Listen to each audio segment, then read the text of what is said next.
Olá, estamos de volta ao novo episódio do Falando de Fraudes em sua 29ª edição. Eu sou Afonso Moraes, apresentador e criador, e hoje nós temos um tema hiper importante, principalmente para as empresas, a blindagem das empresas, boas práticas de gestão de risco, é isso? Exatamente, Afonso. Tudo bom? Boa E tarde, antes obrigado. de passar para o nosso convidado, que já está impaciente aqui para passar todas as boas práticas, os insights, essa experiência, eu gostaria de falar um pouco sobre os nossos patrocínios. Também, antes do patrocínio, falar aquela mensagem que a gente tenta levar a vocês de prevenção. Se você ou sua empresa ainda não caiu numa fraude, com certeza conhece alguém que já caiu. Então, o nosso parceiro hoje é a Casa Uni, uma plataforma unichannel digital que ela agrega o conhecimento da sua empresa com seus clientes. Acesse ao nosso link aqui no episódio que você vai ter mais informações.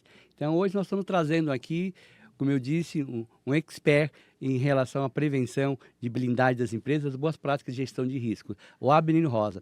Eu vou deixar ele se apresentar e que ele pode se gabar de todos os seus predicados, e quanto mais predicados, melhores os nossos internautas vão conhecer o Abner. Bom, boa tarde, Afonso. Obrigado pela oportunidade. Eu atualmente sou sócio na ABCR, Agência Brasileira de Controle de Risco, uma empresa que tem 18 anos de fundação. Nós trabalhamos exclusivamente com gestão de fraudes, nos pilares de prevenção, detecção, investigação, perícia e assessoria jurídica, né? Exclusivamente sobre fraudes. Nossos clientes estão no mercado financeiro, bancos, fintechs, trabalhamos para varejistas também, indústrias e e-commerce. É isso. Então, e hoje qual é a maior preocupação dos riscos internos que uma empresa tem? Hoje qual que é assim, a grande dor de uma empresa com relação aos riscos da segurança interna dos negócios? O que nós estamos trazendo hoje aqui, a questão de fraudes internas, né? Tudo que se refere ao pilar pessoas, né? Nós sempre trabalhamos com 3 pilares, né? Pessoas, processos e sistemas. Hoje nós vamos falar especificamente do fator pessoas, né? Que são os colaboradores diretos e indiretos das companhias. Alguns convidados que passando por aqui já disseram que o pilar pessoa, né, ele representa 70% da cibersegurança. É, as estatísticas dos últimos anos das grandes empresas de auditoria, elas mostram realmente que o fator pessoas representa ao redor de 70% dos incidentes, né, de toda a monta, desde pequenos desvios até grandes desvios financeiros e de informações das companhias, né? Isso totaliza bilhões de reais ao redor do mundo e não poderia ser diferente no Brasil, né? O fator pessoas realmente é um ponto dos mais preocupantes. Então, acho que a gente poderia falar um pouco de prevenção, né, no que se refere a pessoas, depois detecção e depois a parte de contenção de riscos também relacionados ao tema pessoas. Em relação às pessoas, a mão de obra, seja a mão de obra brasileira, em relação a ela própria, de conhecimento e o próprio treinamento, ela difere muito, por exemplo, dos países que têm uma consciência maior de educação digital? Olha, eu não posso comparar muito assim o nosso país, né, a mão de obra do nosso país com outros países, que a minha experiência em relação a outras nacionalidades, ela é praticamente nula, né? Então eu não consigo comparar com os Estados Unidos, com a Europa, com a Ásia. Mas, por exemplo, assim, nós temos 70%. Quanto eles têm de incidente em outros países causados O por um humano? padrão, né, a estatística é a mesma, ela é Mesmo? global, Nossa. né?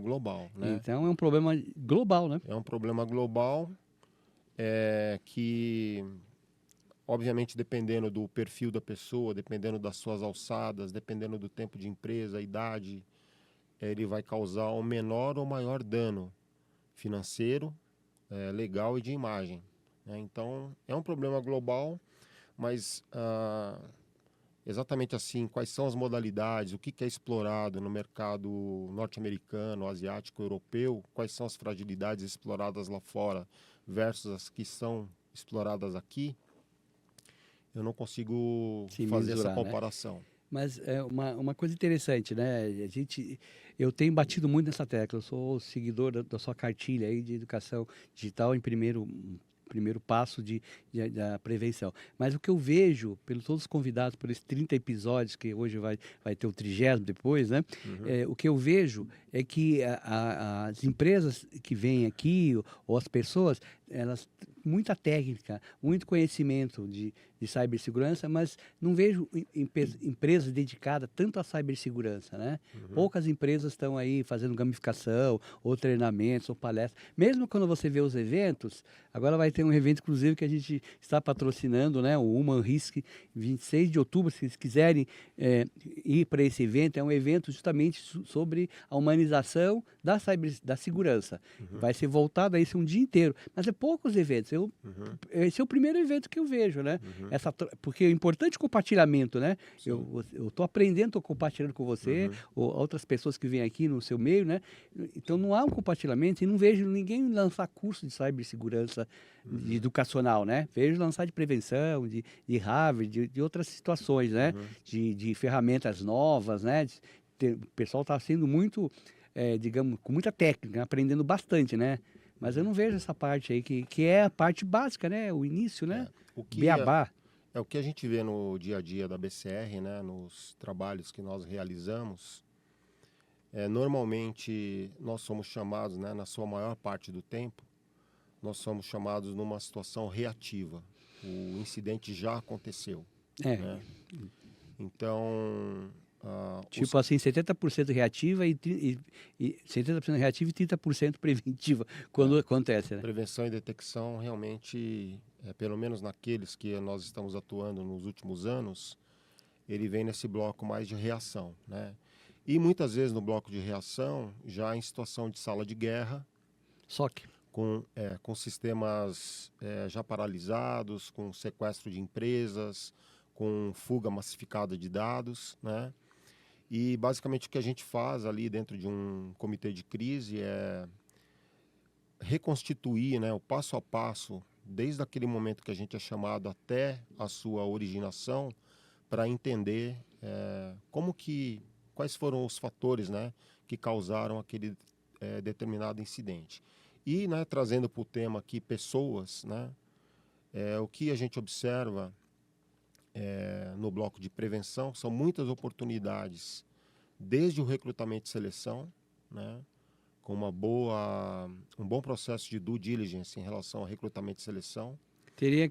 interrompendo você, teria que fazer aí um tipo de educação digital em que unisse um RH à parte de tecnologia. Sim, a integração, né, de todas as áreas, desde recrutamento e seleção, a área contratante, a controles internos, jurídico, fraude, auditoria interna, compliance, segurança da informação, né?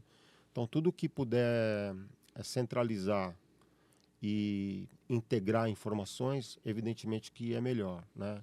Então, o que a gente percebe em alguns incidentes que atuamos é que muitas vezes o processo de conheça o seu colaborador, ele apresenta fragilidades, desde pesquisas de restritivos financeiros, empresas em nome daquela pessoa, formação acadêmica, antecedentes criminais, quem indicou aquela pessoa, as alçadas que aquela determinada pessoa tem, etc., né?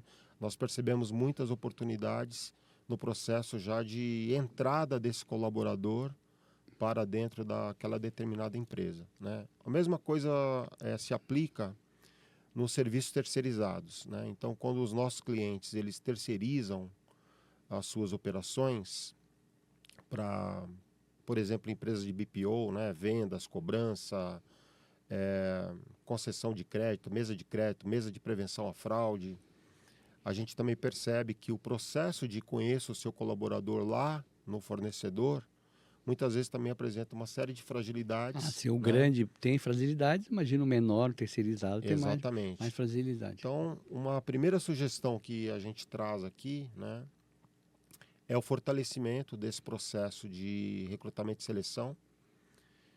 É uma boa avaliação do candidato, uma validação do seu currículo. Então, mas interrompendo você, é uma outra tecla que eu também bato muito e também compartilho a sua cartilha. A tecnologia, as vantagens e desvantagens que ela trouxe, né? Partindo disso daí para esse recrutamento e essa análise, essa validação para o funcionário, acontece a mesma coisa com a parte de contratos, seja os financiamentos bancários, de uma maneira geral, os contratos que estão por aí, que é tudo digital. Não há mais aquela comprovação. Vamos partir. Eu que trabalho com veículos, né, no meu call center, como é que era antigamente? Antigamente você ia numa concessionária, tinha uma pessoa lá contratada, acabaram com esse emprego do contrato, tiraram o cara, certo? Sim. Aí depois passaram a mandar tudo por WhatsApp e estão criando, e aí estão dispensando também a mão de obra de empresas certificadoras para colocar sistemas. E os sistemas, às vezes, é muito mais falho quando não tem um humano. Sim. É o que eu tenho percebido. Quando criaram essa digitalização há uns 7 anos atrás, foi uma enxurrada de fraudes no escritório na relação a veículos, porque todos os contratos eram falsos. Sabe? Ia encontrar gente que não existia mais, tinha morrido, pessoa que estava internada no manicômio, as coisas mais diversas que tem, porque não havia certificação. Já melhorou? Já melhorou. Com os bancos digitais, depois, quando veio a ação do banco digital, piorou. Voltou a melhorar agora. Mas precisa ter essa certificação. As empresas têm que ter um setor que elas não façam só, chegue e faça entrevista, faz o cara preencher uma ficha. Tem que ter isso que você falou. Sim. É fundamental para você que tem empresa, gastar um pouquinho, investir no começo da segurança, fazendo a certificação de cadastro das pessoas. Sim. Não pode ser tudo digital. Eu estava comentando quando vim para cá uma outra coisa, que a tecnologia tem que ser usada com parcimonia, porque não dá para fazer tudo digital, querer mandar Pix em 30 segundos, quando está comendo, está no toalete, tem que ser um pouco mais consciencioso. Eu vinha para cá, eu esqueci ontem de validar 2 contratos que mandaram de portabilidade, uma coisa simples, né? Coisa que você vinha, se assinava, né? Corria pouco isso. Agora, o cara colocou no contrato de portabilidade, colocou minha CNPJ, minha CNH, colocou uma selfie minha, meu CPF e minha data de nascimento. O cara tem tudo meu. Sim.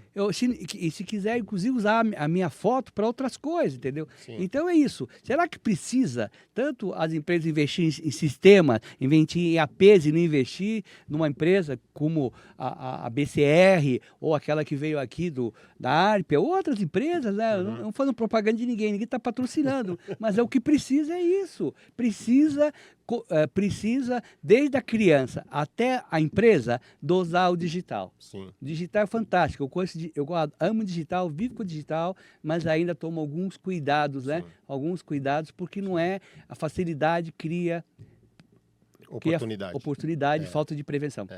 Que, complementando, Desculpe né? essa ilação,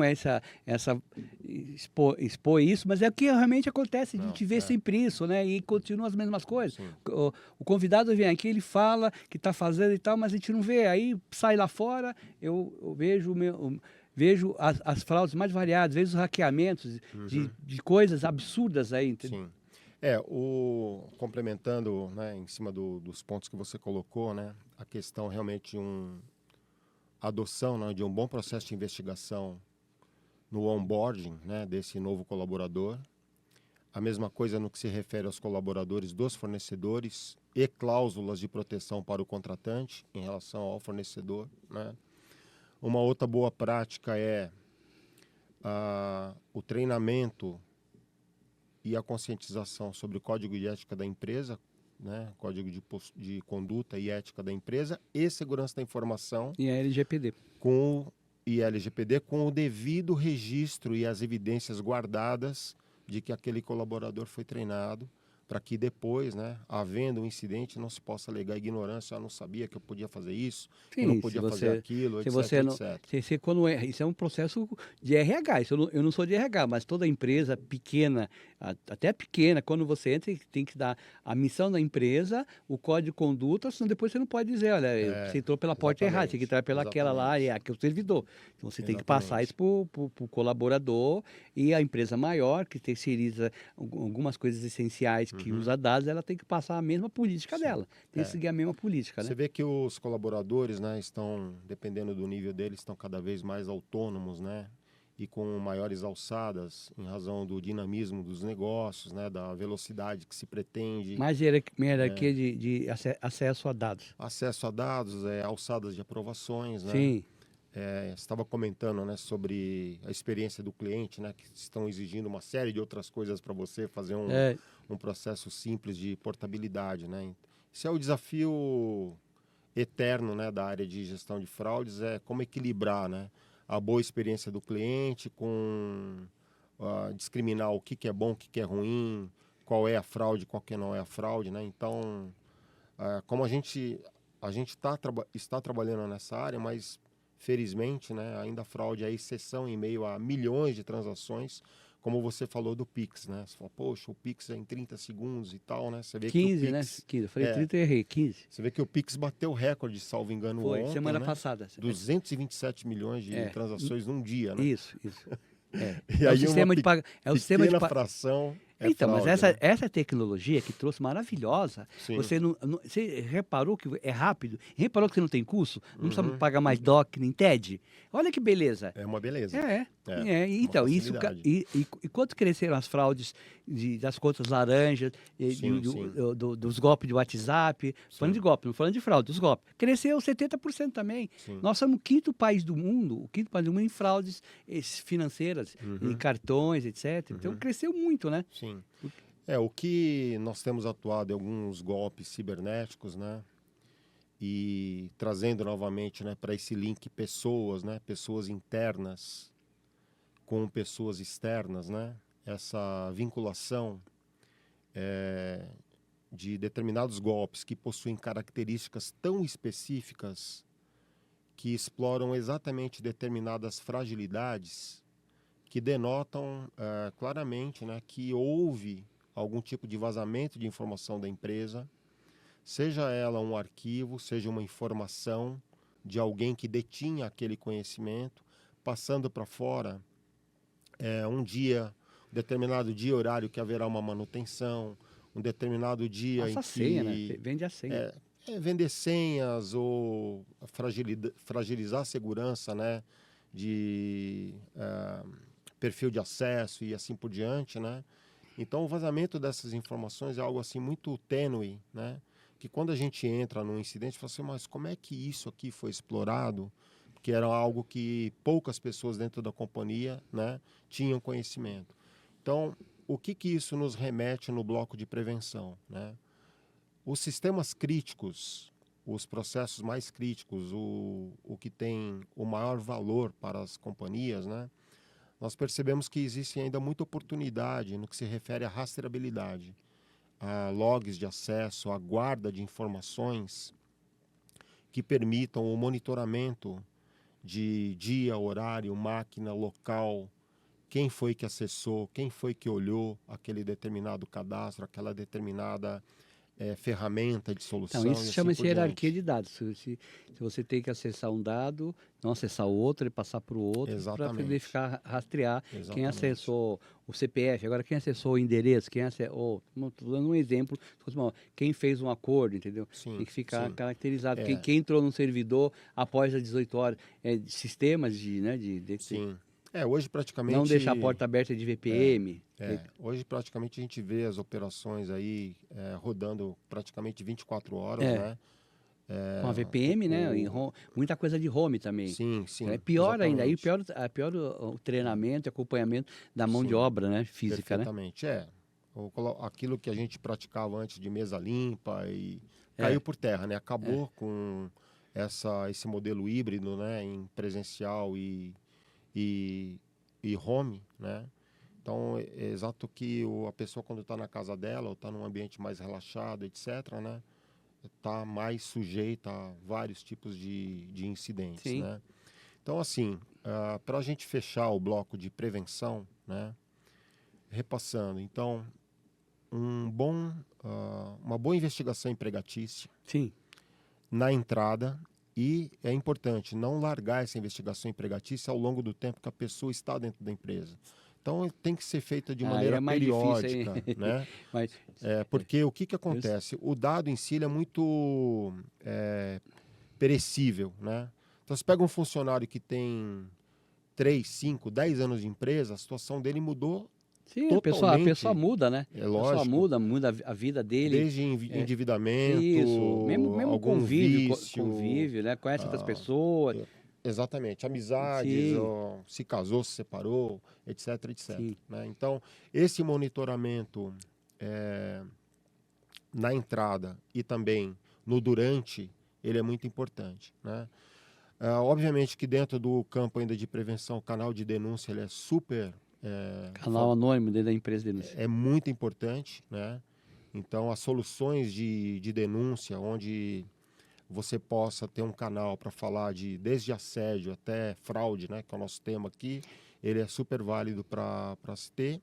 O monitoramento ainda preventivo de caixa de e-mail, celular corporativo, notebook que as empresas disponibilizam para os colaboradores, ele também é muito importante Sim, para que você veja, né, e você acompanhe principalmente as transações mais sensíveis, o que está sendo feito, como que está sendo feito. A fraude, ela ainda mantém uma característica muito importante, que ela discrimina muito a questão de velocidade e quantidade, né? Então, tudo que essa anomalia que ela ainda persegue, ela ainda dura, né? Todos esses anos que a gente está nessa área, praticamente 100% das vezes você vai perceber que tem uma velocidade diferente de uma transação normal, em termos de quantidade, e um valor diferente em relação àquilo que é praticado em outras determinadas operações, né?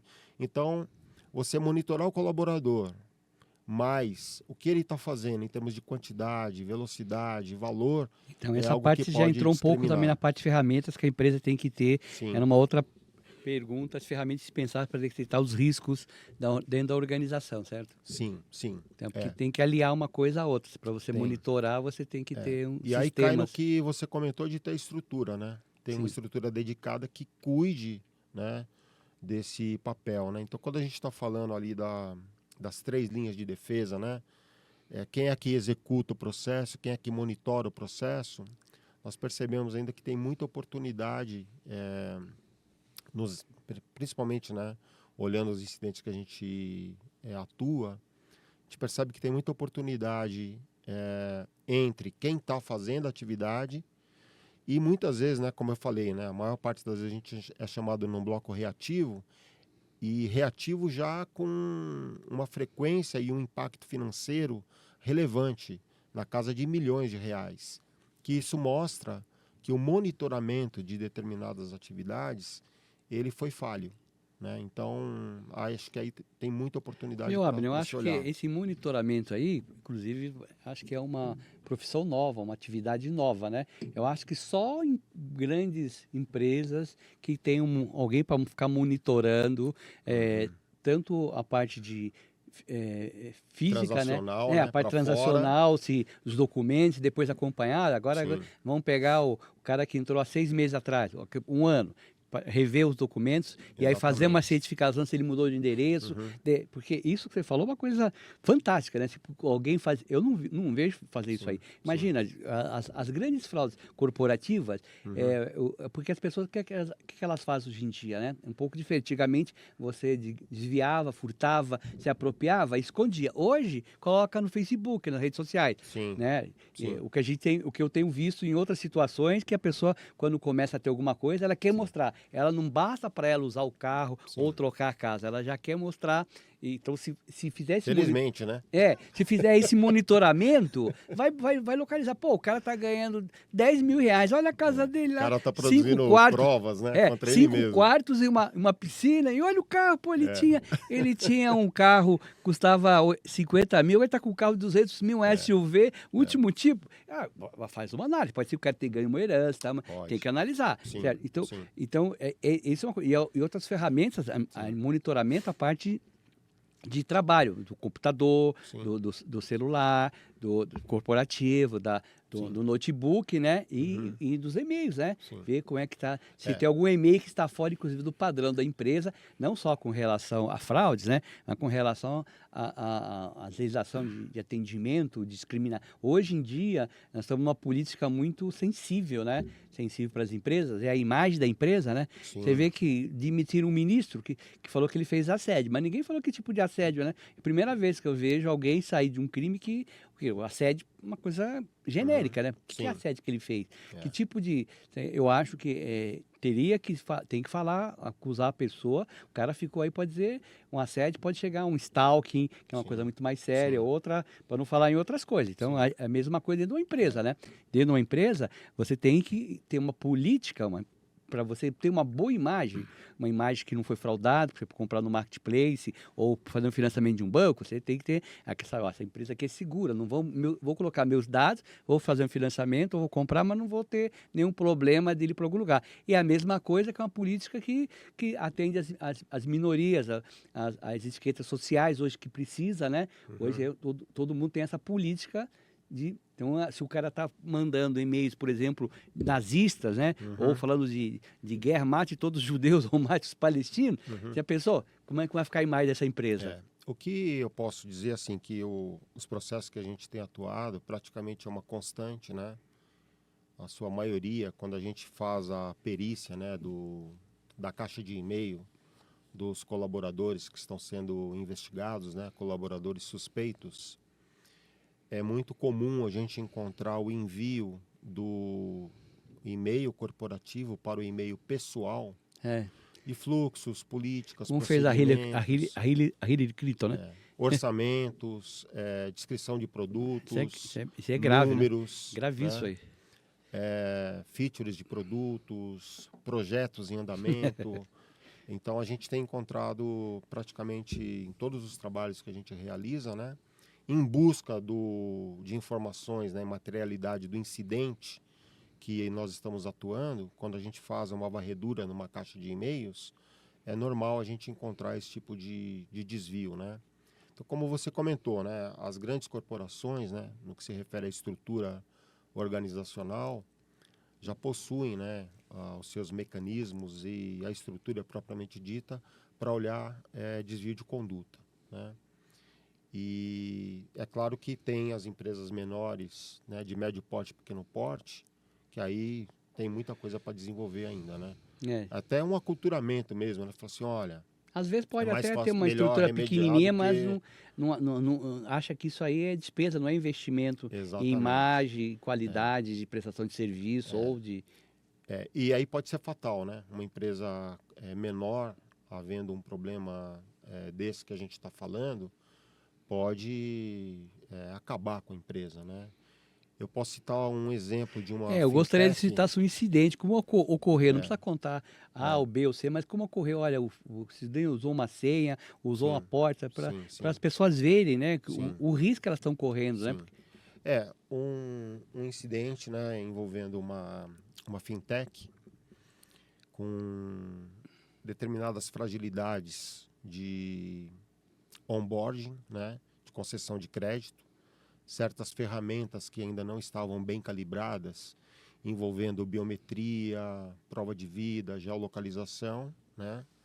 Estas informações saindo para fora da empresa, que neste caso estava financiando um produto de muito interesse, né? Que são celulares.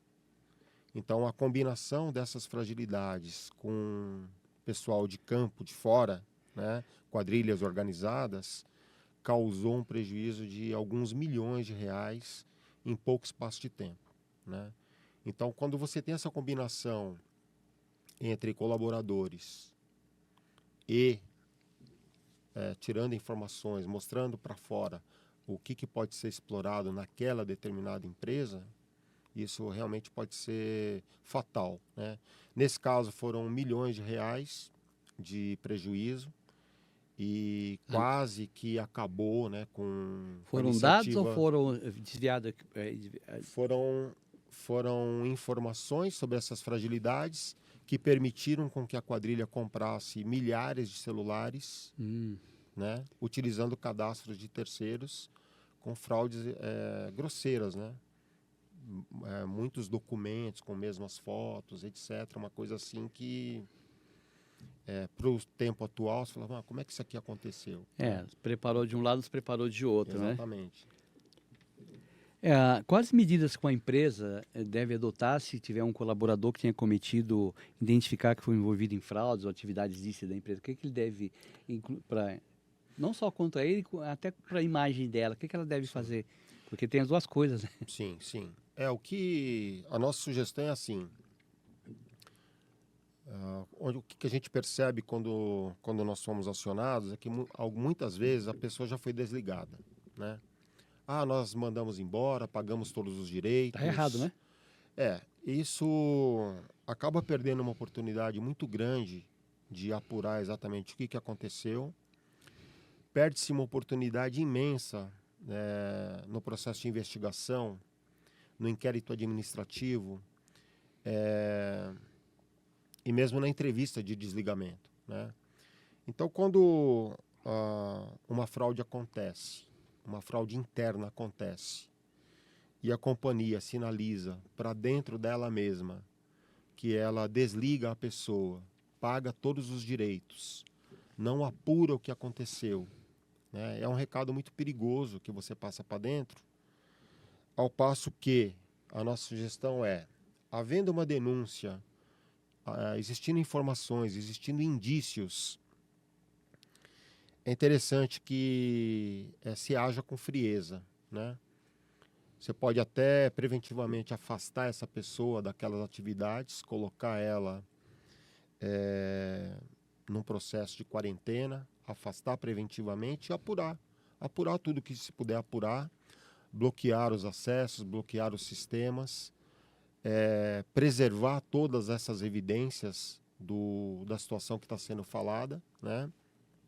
Estudar, comprovar todos os subsídios e aí você chamar a pessoa para um inquérito administrativo melhor estruturado, né? Com todas as informações, com todas as evidências, com todos os logs de acesso, com o código de ética, código de conduta, com segurança da informação, LGPD, todos esses documentos assinados pelo próprio colaborador, né? De maneira que quando você for conversar com ele, você esteja muito bem calçado do que aconteceu, do que você já apurou, e você dê a ele a oportunidade de falar o que aconteceu, né? Para que ele se explique do que aconteceu. Eu diria mais, como advogado, é o procedimento correto para você não fazer uma acusação falsa, sem provas, que você tem que pagar uma indenização e depois, se você quiser demiti-lo por justa causa, se pensar nessa maneira, quiser levar, né, porque vai levar público, né, pode ter consequências para a empresa, às vezes a empresa não quer, está calçado para não ter algum problema trabalhista gigantesco, né? Você vê que os canais de denúncia hoje, os melhor estruturados, eles trazem denúncias assim muito ricas em detalhes, muito bem exploradas, né? Muitas vezes com material fotográfico, com arquivos, com nomes das pessoas, quem fez o que dentro daquele determinado incidente, quais foram os papéis, responsabilidades de cada um, implicações financeiras, legais e de imagem para a empresa, né? E muitas vezes o que a gente percebe é uma certa impetuosidade, falar, manda embora todo mundo e vamos ver depois o que aconteceu, né? Então, existindo condições para que aquelas evidências sejam preservadas, tem um planejamento de apuração dessas denúncias, né? Um planejamento de tratativa de incidente, pode ser uma devolutiva muito melhor para a empresa. Emoção nunca faz bem, né? Exatamente. No sentido de você entender exatamente qual que é a dimensão daquele problema, quantas outras pessoas estão envolvidas. Isso é outro detalhe importante. E os valores todos, Quem diz que é um só? Exato. Normalmente a gente tem obtido maior êxito, né, na esfera investigativa e depois jurídica criminal, é porque o estelionato por si só, ele isoladamente, ele não tem tanto peso quanto uma formação de quadrilha, Sim. um bando, né, dentro Esse é de o uma problema empresa. passando para o digital com relação a golpe. Antigamente, golpe sempre teve. O vizinho dava golpe da rifa, não sei o que lá. Só que hoje os golpes na internet atingem milhares de pessoas. E a fraude é a mesma coisa. Uhum. Fraude que é um estelionato, né, digital, ou às vezes sem ser digital, ele envolve uma quadrilha. Você, muitas vezes precisa de uma senha, um pedaço de outra informação. Então você vai lá, pegou Exatamente, uma, deixou o outro exatamente. lá, aí É, aquele outro lá, depois que ele se sentiu seguro, ele volta uhum, a procurar um outro para sim, formar novamente o elo da fraude. perfeitamente. Então, assim, voltando um pouquinho, né, no bloco de detecção, que é esse monitoramento diário, né, dos seus ativos principais, né, a gente entende, né, e sugere que as empresas reforcem. A gente já falou da prevenção, né? Tudo. Sim. Aí o durante, né? Que é a detecção durante, que as empresas reforcem o monitoramento. Se você tem uma boa matriz de risco e você sabe aquilo que tem maior atratividade em termos de produtos, valores, aquilo que pode causar maiores danos para a empresa, né? Ou a imagem, A imagem, ou legal, ou financeiro. ou os valores que a empresa tem, que Exatamente. pode ser, se é Exatamente. financiamento, se é veículo, se é o que for, né? Perfeitamente. Então, o monitoramento dos colaboradores, né, sempre combinando quem ele é, quanto tempo ele está aqui, quantas vezes ele já foi realocado, promovido, quem são os amigos, que estrutura que ele está, quem são os parentes, quem são os amigos, qual que é a conduta dele no dia a dia, quais são os índices de produtividade. O índice de Então, enriquecimento, como a gente falou. os sinais, né, aparentes de riqueza.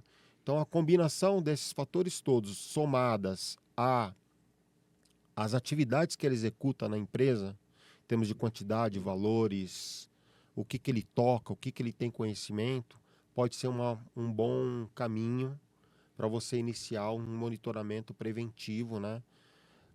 E evitar, como a gente tem visto aí, né, somos chamados ali na casa de milhões de reais. Só que esse milhões de reais, ele começa aos poucos. Não é que se fala, eu perdi 40 milhões de reais no final de semana. Muitas vezes ele começa com um pequeno teste de um pequeno valor para testar uma determinada fragilidade. Pô, Sim. essa fragilidade ela passou. Agora eu vou testar um pouquinho mais É e o que assim normalmente vai, eles fazem, né? né? Então, uma sugestão que eu faço aqui para quem estiver nos assistindo, né, na parte de conscientização dos colaboradores, né, o que acontece muito nesses casos que a gente trabalha? A gente percebe essa engenharia social para dentro da empresa, né? O que eu quero dizer com isso? As pessoas começam a trabalhar juntas e elas se tratam como se elas fossem amigas de uma vida toda, fragilizando as suas informações pessoais, suas informações profissionais, sem saber a fundo com quem elas estão lidando, né? Quem é aquela pessoa, o que aquela pessoa está passando e assim vai. O que o atacante vai fazer dentro dessa engenharia social para dentro é pegar as credenciais de alguém, que ele, obviamente, não vai colocar a dele, que ele vai ser descoberto, ele vai ser pego, Então, né?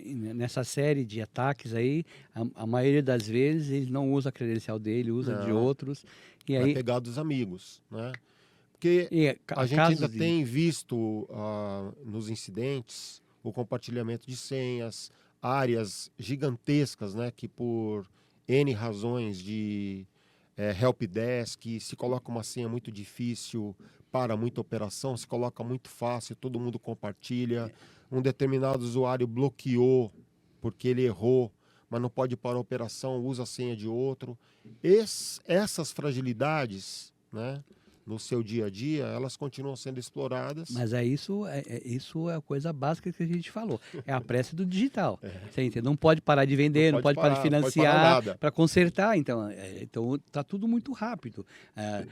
Saiu do cheque para o Pix, para as senhas, aí a senha não tem como guardar, porque rouba a senha, coloca a senha fácil, Sim. e aí Sim. acontece de bloquear a senha, isso acontece toda hora, e aí coloca do outro, aí se acontece alguma... Aí aquela oportunidade de quem colocou a senha, aquele cara pode fazer a fraude e vai cair na culpa do outro. Sim. Isso que é tipo uma coisa curiosa, numa das operações, alguém já foi demitido erroneamente porque estava... Não porque pôs a senha, porque pôs a senha errada ou porque foi usado a senha Foi do outro, demitido foi porque demitido depois que viram que não era ele. Ou a ela. o que Nossa. mais acontece é a pessoa ser demitida porque ela fragilizou a senha dela e ela fala no inquérito administrativo que ela passou a senha para os amigos e que lá na área dela todo mundo sabe a senha de todo mundo. Nossa, é muito Isso grave. acontece. Muito grave. Isso acontece.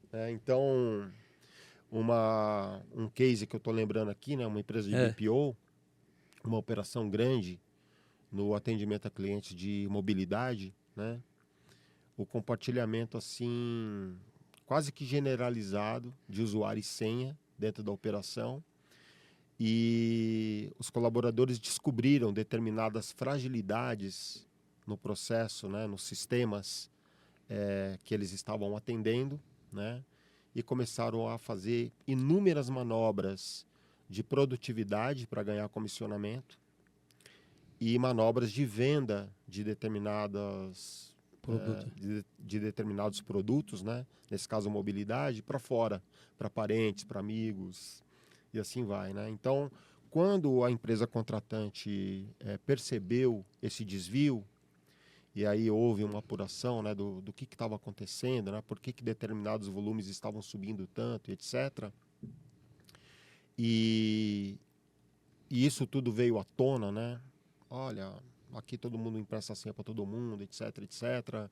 Todo mundo sabe um pouco de todas as fragilidades.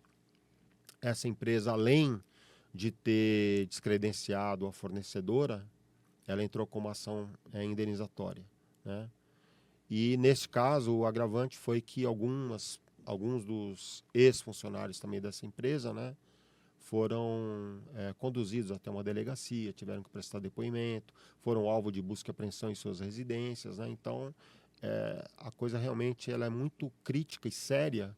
Você vê, ela começa num compartilhamento de usuário e senha e pode parar nesse tipo de consequência que a gente está falando Porque aqui. quando envolve alguma coisa que desperta valores, ganância, a pessoa tem que ter realmente a prevenção. Se não houver a prevenção, ou seja, do lado de fora, vocês estão vendo que não é só do lado de fora que tem os calcetes do crime, os calcetes dos fraudadores, mas dentro da empresa também, né? Também tem. Eu acho que dentro da empresa é mais grave ainda, né? Sim, Porque você sim. está pensando que está meio seguro a empresa. Exatamente. É o dormindo com o inimigo, dormindo com o inimigo, né? Então, aí o terceiro braço da prevenção, né? Você já falou o humano, acompanhamento, e o terceiro, qual seria o terceiro? O terceiro é a parte de apuração, né? Quando você... Todos os cuidados que você tem para apurar. É a UTI, né? Depois que já... A emergência. Exatamente. O que a gente tem percebido, né? Esse certo afobamento aí de afasta todo mundo, manda embora todo mundo, paga todo mundo, né? Quando, na realidade, o colaborador, né? O ex-colaborador, na sua maior parte, é um desvio de caráter. Não é um criminoso, vamos assim dizer, de uma vida toda. Ele percebeu uma oportunidade e desviou de caráter. Uma necessidade também, às vezes. Muitas vezes, né, se a gente pega ali o triângulo da fraude, né? Pressão, oportunidade, a racionalização, né? Fala, pô, aqui todo mundo Gostei faz, do triângulo da também. fraude, gostei. Eu tinha feito a árvore da fraude, que era enumerando todas as fraudes que tem, mas a árvore cresceu tanto que ficou aquelas sequoias americanas lá de 300 metros. Agora, esse triângulo é interessante, né? O triângulo da fraude, você pegar ali, né, o pilar de pressão, né, desse colaborador,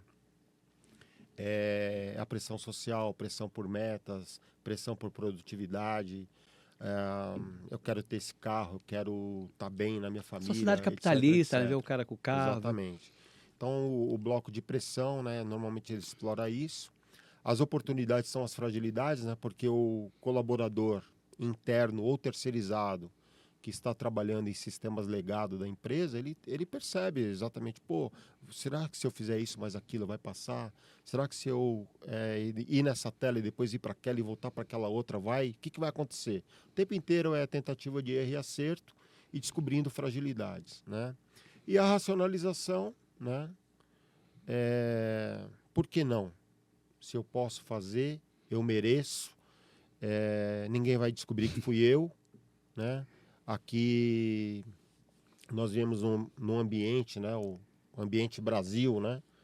Pô, vou fazer também. Da impunidade. Da impunidade, do vale tudo, etc, né? Então, o triângulo da fraude, olhando para esses 3 pilares, a nossa sugestão é, nos casos mais relevantes, dependendo da maneira como a gente conduzi-los, existe uma oportunidade interessante de se identificar os responsáveis, seus papéis, o que cada um fez naquele incidente.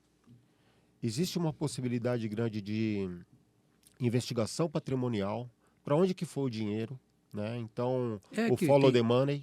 Então. Para onde que foi? Você comprou uma tem casa, que seguir o dinheiro. Tem que seguir.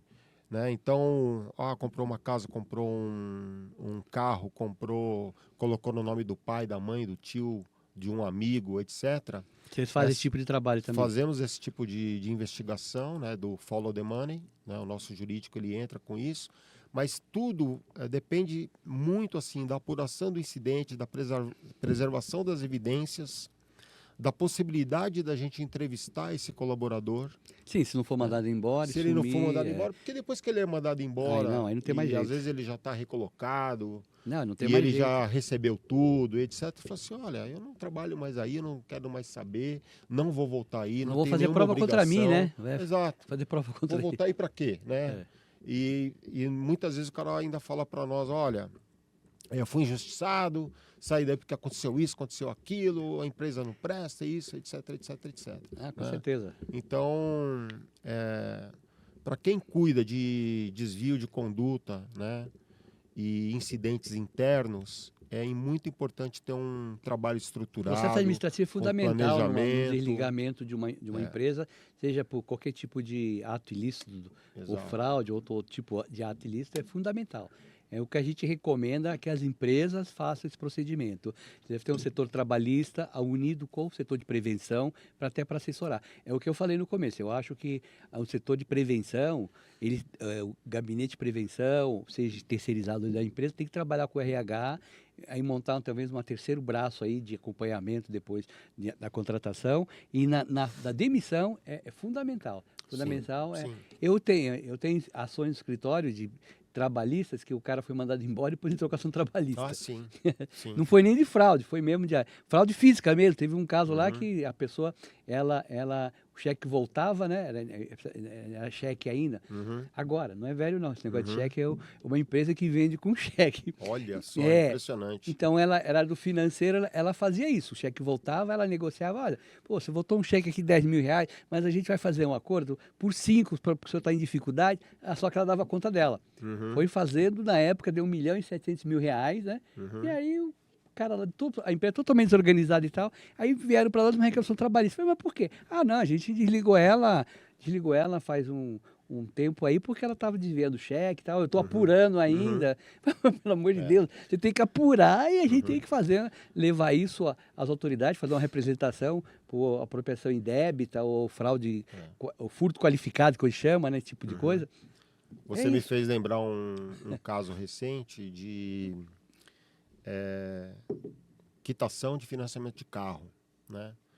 Então, a operação estava na cobrança para fazer um acordo, né? Ou pagar as parcelas ou quitar. Sim, né? Uma atualizar ou quitar. Ou atualiza ou quita, né? E aí o escritório falava assim, para quitar é 20 mil. E o cliente falava, não, só tenho 14, por exemplo, né? Eu estou dando risada, isso aconteceu com a gente, viu? Essa informação do 14 ela saía para fora do fornecedor, né?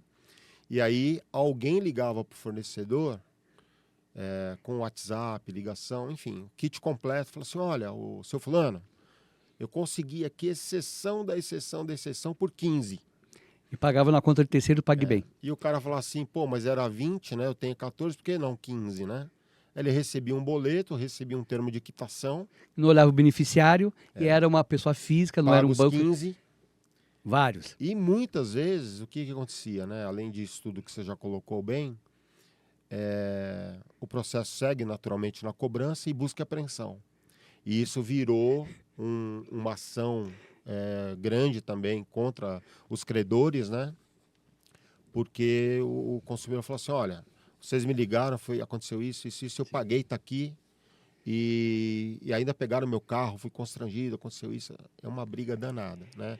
Esse caso que a gente trabalhou, novamente, né, foi o que eu te falei, da questão da rastreabilidade das informações, quem manuseou os arquivos, quem atendeu aquele determinado consumidor, dia, horário, máquina, entrevista bem feita com os colaboradores deste fornecedor, né?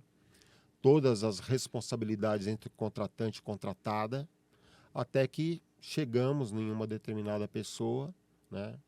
Um ex-colaborador, que nos falou o que estava acontecendo. Basicamente, colaboradores de uma outra operação que não era de veículos, não tinha nada a ver com veículos, eles conseguiam olhar a operação de veículos, sistemicamente, eles conseguiam olhavam a operação, conseguiam escutar a gravação e aí passavam para fora, para que terceiros, né, interagissem com aquele consumidor, né?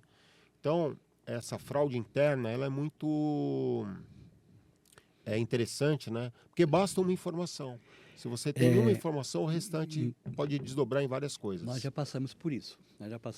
Levamos o caso à polícia e tal. Mas aí tem um outro detalhe.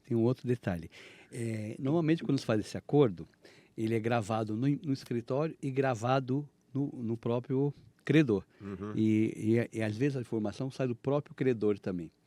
Também. Então, a gente teve isso judicialmente, inclusive, vazamento de informação de um processo, estava com busca e apreensão, mas hoje os sistemas, isso já faz tempo, já faz uns 5 anos, né? Uhum. Depois uns 5 anos, a gente fez todo um trabalho lá e aí descobriu que a informação não era interna, era de fora, porque foi levado ao inquérito, pessoas foram apertadas e realmente não tinha, né? Nenhum elo, nenhuma conexão, foi passada uma proposta, foi gravada, depois alguém passou a informação lá e de outro lugar. E aí, o que eu falo, isso aí tem que fazer essa prevenção, mas tem uma coisa que o brasileiro precisa aprender, as coisas simples, caldo de galinha faz mal a ninguém em prevenção. Por quê? Como é que esse caso que ele contou, o caso que aconteceu com a minha empresa, quem pagou foi um terceiro, e um cara era uma pessoa totalmente esclarecida no Ministério do Planejamento. Ele pagou uma coisa de 30 por 14, coincidente, que o Abner falou, e pagou na conta da pessoa física. Era um financiamento bancário, uma quitação, ele foi pagar em nome da Rosa da Silva num banco digital. Então é muito simples, quando você vai pagar alguma coisa, seja o seu Pix, seja o seu boleto, olha que é com o beneficiário, ou com códigos de barras, ou a leitura lá, quando você digita vai aparecer para quem vai o dinheiro. Se o dinheiro for para o lugar certo, nunca é fraude. Sim. Nunca é fraude. É isso que você me fez lembrar aqui, né? Voltando ali no bloco de prevenção, né? Na questão de treinamento e conscientização, né? Dos colaboradores. Essa questão de levar uma vida discreta, cuidado com as amizades. Isso. Porque às vezes você vai, por exemplo, num determinado evento, numa festa, numa balada, e a pessoa tem, né? Fala, olha, eu trabalho em tal lugar, eu vi a conta de fulano, eu consigo fazer não sei o quê, e ciclano tem tanto de crédito, tanto de limite, não sei o quê. E muitas vezes, dentro desse ambiente, você não sabe exatamente com quem que você está falando, com quem que você está lidando, né? Então, os cuidados com usuários, senha, permissões, o que você sabe da empresa. Essa é a mensagem final que ele está dando, porque infelizmente está acabando nosso tempo e está deixando a mensagem. Eu gostaria que você deixasse também, além da sua mensagem, onde pode se encontrar onde a empresa pode procurar você para fazer esse trabalho maravilhoso que você desenvolve. Deixa a bom. sua mensagem para ela. Infelizmente, você vai ter que voltar. Porque, olha, eu olhei o nosso tempo, faltava um tempão. Agora, de repente, passou o tempo que a gente está dentro de um Tem determinado história, viu? limite. Não, mas já está Tem convidado muita para o história. próximo episódio para a gente continuar essa parte de fraudes digitais, que é muito interessante. Como Tá bom. a gente pode prever, a gente contou dois cases aqui, eu sei que tem mais cases, e essa parte de humanização é muito importante. Sim, Tá? Deixa sim. a sua mensagem, onde você pode ser encontrado, Tá a bom. BCR, que faz esse trabalho maravilhoso. Bom, como eu falei, né? Nós atuamos com prevenção, que é o antes, não deixar acontecer, detecção, que é o durante, né? Quanto antes pegar, menor é o impacto Sim. financeiro, legal e de imagem, na parte de detecção. Na parte de investigação e assessoria jurídica, são os pilares da nossa atuação. Nossa empresa chama-se ABCR, Agência Brasileira de Controle de Risco. Nós estamos no LinkedIn com o mesmo nome. Eu sou o Abner Rosa, um dos sócios da empresa. Meu telefone é 11 99292 2330. Então, até a próxima. Lembre-se que no mundo digital, confiança é bom, mas um antivírus é bem melhor. Até a próxima. Legal.